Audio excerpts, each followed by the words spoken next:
क्या सच में सेहर और माहिद एक दूसरे से दूर रह पाएंगे? या फिर जो रिश्ता अभी तक टूट नहीं पाया वही उन्हें एक बार फिर साथ ले आएगा? कलर्स टीवी के पॉपुलर सीरियल शहर होने को है में अब कहानी एक इमोशनल टर्न लेती हुई नजर आ रही है। सेहर और माहिद लीगली तो मियां बीवी हैं, तलाक भी नहीं हुआ है। लेकिन प्रॉब्लम यह है कि दोनों के लिए इस सच को एक्सेप्ट करना मुश्किल होता जा रहा है। दुनिया के सामने उन्हें एक साथ रहना पड़ रहा है, और इसी वजह से दरगाह में भी उन्हें सारी रस्में साथ निभानी पड़ती हैं। मजबूरी में ही सही, पर साथ तो रहना ही पड़ेगा। दोनों ने डिसाइड कर लिया है कि अब वे एक दूसरे के रास्ते में नहीं आएंगे। माहिद ने तो साफ साफ सेहर से कह दिया है कि सेहर हमेशा मुसीबत में क्यों फंस जाती है, और सेहर का भी सीधा जवाब होता है कि माहिद हमेशा उसे बचाने क्यों आ जाता है।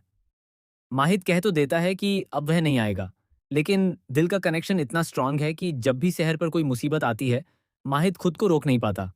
डायरेक्ट नहीं, लेकिन इनडायरेक्टली वो हमेशा उसकी मदद के लिए मौजूद रहता है। इधर एक और इमोशनल टर्न देखने को मिलता है। सेहर के चेहरे पर जो जलन थी, वह आखिरकार ताहिर ने नोटिस कर ली है। नाजिमा अब भी अपना ड्रामा बंद नहीं कर रही। वह जानबूझकर माहिद के आसपास रहती है और खुश होने का दिखावा करती है, सिर्फ सेहर को हर्ट करने के लिए। जबकि माहिद की इंटेंशंस बिल्कुल क्लियर हैं, फिर भी सेहर खुद को समझाती रहती है कि उसे कोई फर्क नहीं पड़ता, लेकिन असल में कितना फर्क पड़ रहा है, यह उसके चेहरे पर साफ दिख जाता है।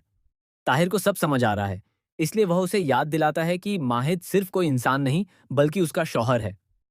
माहिद और सेहर का यह रिश्ता अजीब सा है, कभी पास आते हैं तो कभी खुद ही दूर चले जाते हैं।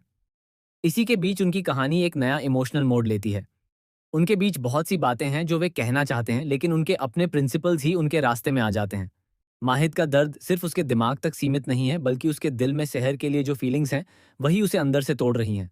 और शायद यही दूरी उनके रिश्ते के सबसे खूबसूरत लेकिन सबसे दर्दनाक पलों में से एक